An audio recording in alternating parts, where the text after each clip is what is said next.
AB9 TV में आपका स्वागत है। समाचार के साथ हम उपस्थित हैं। पश्चिम बंगाल विधानसभा चुनाव जैसे जैसे नज़दीक आ रहे हैं, पार्टियों की भाग दौड़ तेज़ हो रही है। ऐसे में बंगाल के बिसात पर कौन कहां खड़ा, किनके बीच किन मुद्दों पर लड़ाई, ये चैनल आप तक चुनावी हालात पहुंचा रहा है। आगामी विधानसभा चुनाव में लेफ्ट फ्रंट कांग्रेस और इंडियन सेकुलर फ्रंट ने खुद को बीजेपी और टीएमसी के अलावा तीसरे विकल्प के रूप में पेश किया है, लेकिन वो आपस में ही टकरा रहे हैं। इस गठबंधन में चुनावी अभियान के पहले दिन से ही दरारें दिखनी शुरू हो गई है। कांग्रेस के वरिष्ठ नेता आनंद शर्मा ने खुलकर आम इंडियन सेकुलर फ्रंट के साथ गठजोड़ की आलोचना करके इस गठबंधन के लिए नाजुक स्थिति पैदा कर दी है।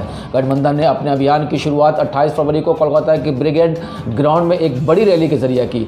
इस रैली में भारी संख्या में जुटी भीड़ इस बात की भी गवाह रही कि प्रदेश कांग्रेस अध्यक्ष अधीर रंजन चौधरी और इंडियन सेकुलर फ्रंट पर मुख्य अब्बास सिद्दीकी नकवी के बीच गठबंधन को लेकर सब कुछ ठीक नहीं। तल्ख है, रैली में स्टेज पर और फिर बाद के घटनाक्रम में ये स्पष्ट था कि लेफ्ट फ्रंट सिद्दीकी और कांग्रेस के बीच मनमुटाव था।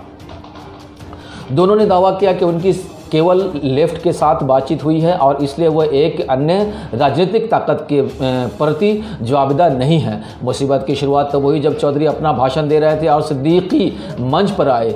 इस दौरान चौधरी को लेफ्ट के नेताओं ने रोका जो सिद्दीकी की एंट्री का ऐलान करना चाहते थे।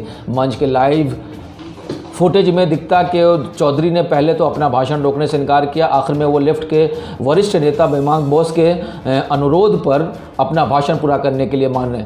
सिद्दीकी ने कहा, जहां भी लेफ्ट फ्रंट उम्मीदवार खड़ा करेगा, हम अपनी मातृभूमि की रक्षा अपने खून से करेंगे। हम भारतीय जनता पार्टी और इसकी बी टीम तृणमूल कांग्रेस को बाहर कर देंगे। इसके बाद उन्होंने अपना उस रुख को समझाते हुए कहा, कोई मुझसे पूछ सकता है कि मैं केवल लेफ्ट की बात क्यों कर रहा हूं, कांग्रेस की क्यों नहीं। मैं एक बात स्पष्ट कर दूं कि मैं अपना हिस्सा लेने आया हूं, भीख नहीं। मैं दलित, आदिवासी, ओबीसी और मुसलमान के लिए अधिकार चाहता हूं और ये वो हिस्सा है जिसका मैं दावा करने आया हूं। अगर कोई हाथ बढ़ाना चाहता है तो उनके लिए दरवाज़ा खुला है और आने वाले दिनों में अब्बास सिद्दीकी उनके लिए भी लड़ेगा। कांग्रेस और लेफ्ट फ्रंट ने 2016 से पश्चिम बंगाल विधानसभा चुनाव के लिए गठबंधन किया था।